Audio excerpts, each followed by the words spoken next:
Hello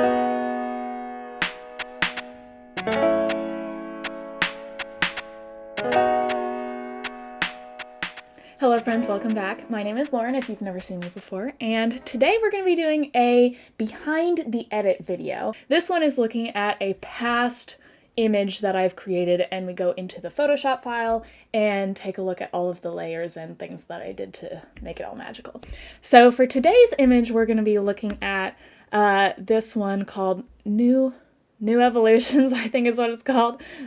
This image called New Evolutions. And this is an image I made in November of last year, I think. And it was one of the first images that I made, including AI technology with Midjourney imagery. If you're not familiar with Midjourney, it's basically you put in a series of words, a description, and it pretty much just spits out an image for you based on that description. And there's lots of details and things you can do to vary the images. But for this one, I really wanted to create a butterfly sort of figure. With this image, I wanted to kind of make it an ode to the AI technology itself.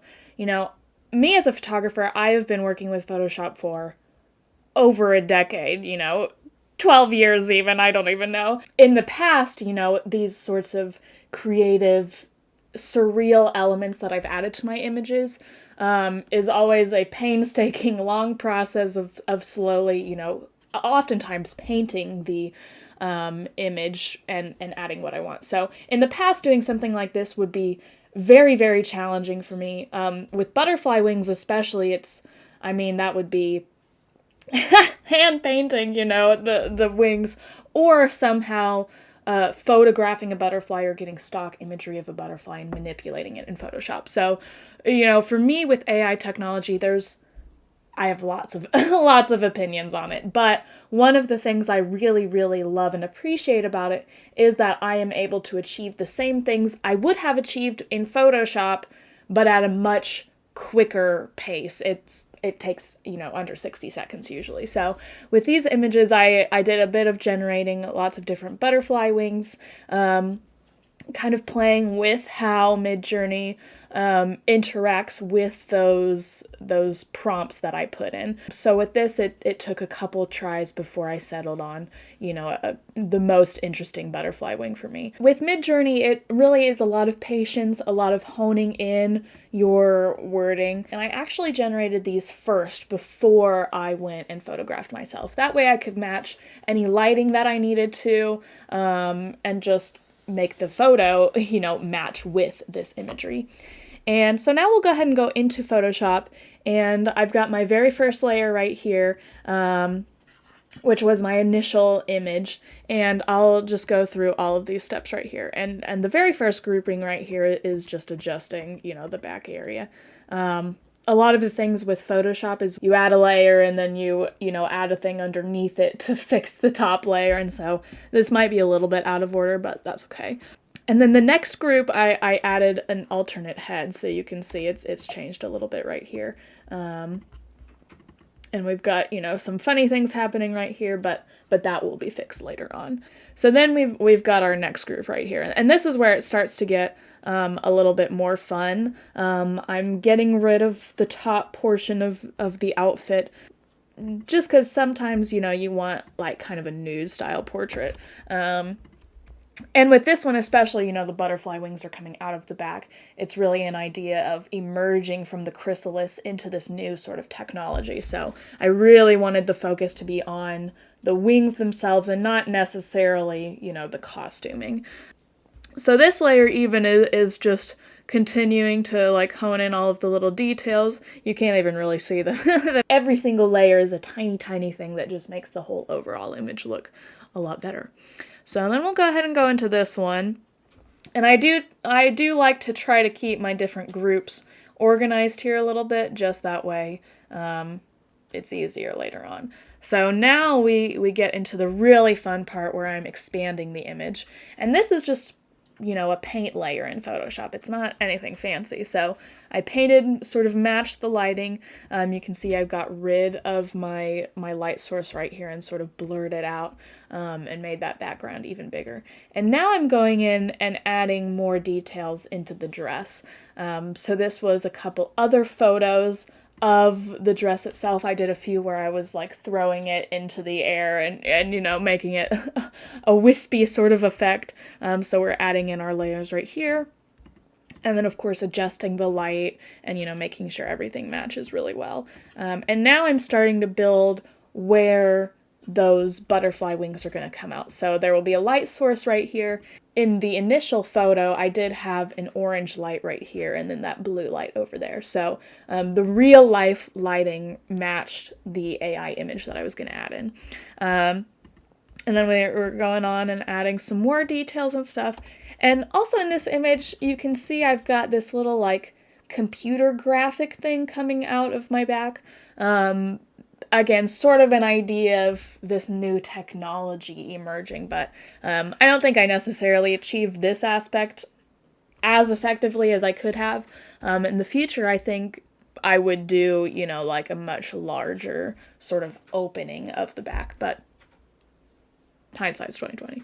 So now we're just adding in a couple more shadows right here, and then, of course, expanding our background again. So making the crop look exactly like I want it to be, because the butterfly wings, getting them the scale perfect just required me to make that image bigger. So then we're adding even more.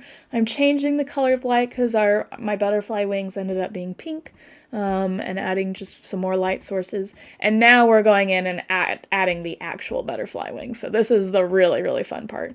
And I'm darkening it a little bit, changing it up. I even changed the colors a little bit. And that layer is the underneath layer here. So you can see it sort of it's making the butterfly wings sort of illuminate from within a little bit. And here's that color change right there, just to make it a bit more of my style. I really like my yellows to be really, really pinky, orangey. And then, of course, darkening it a little bit to have it match the rest of the image.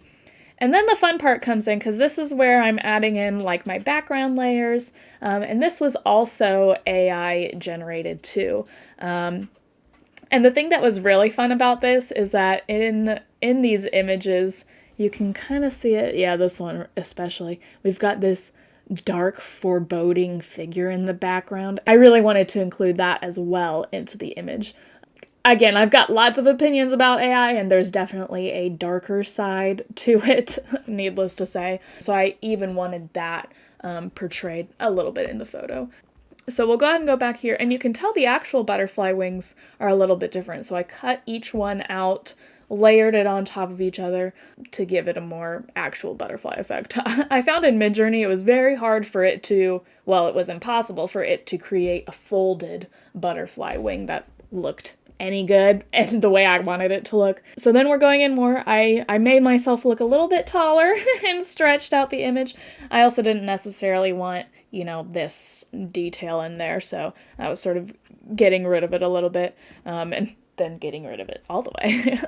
And then we're adding more texture. That's one of the things I also really love about using, Midjourney specifically, is that I can really quickly create different textures for my images without, going out and photographing a brick wall or something like that, which of course is still, a valid option. It's very easy. But of course this is a little bit faster, which is very convenient. And then we're just adding in some more light details there. I'm really trying to make the image like rich and expansive. And now I'm just adding in overall color exposure grading to make all of the layers fit together. So we've got kind of a before and after where I'm making the colors a little bit more faded and making everything, calm down, I would say. And then the rest of this is, again, just adding in more details, more lighting, more texture. So then we're on to our very last layer. So we're nearing the end here, where I'm adding just the final details to make it look, you know, really crisp and complete. And that's doing a bit of color grading, you know, fixing my shadows and stuff. And then, of course, doing any final retouching, basically. And this is the final image. This is what it looks like. So as you can tell, I mean, there's quite a bit that goes into it, but compared with the original, there's really not much that I've changed about it, of course, other than the big, huge butterflies in it. So, one of the things that I'm really wanting to do with the AI technology is use it in with my already existing photography. Most of the imagery I've seen, and even the images that photographers have been making, the AI image is the main final result, which I don't think that's necessarily a creative way to use the technology. So I'm thinking of more of ways where I can insert it into my existing images or build an image around a certain AI element. I hope this was helpful for you. It's really fun to take a look, you know, a peek behind the curtain, so to speak, of how these images are made. And I hope it inspires you to also try some AI technology. Photoshop also came out with the new generative fill, and I've been playing around with that, and it's also really, really cool. I really enjoy it a lot, but that will be another video. We won't worry about that today. But yeah, feel free to let me know if you have any questions, comments, concerns. What do you think about AI technology?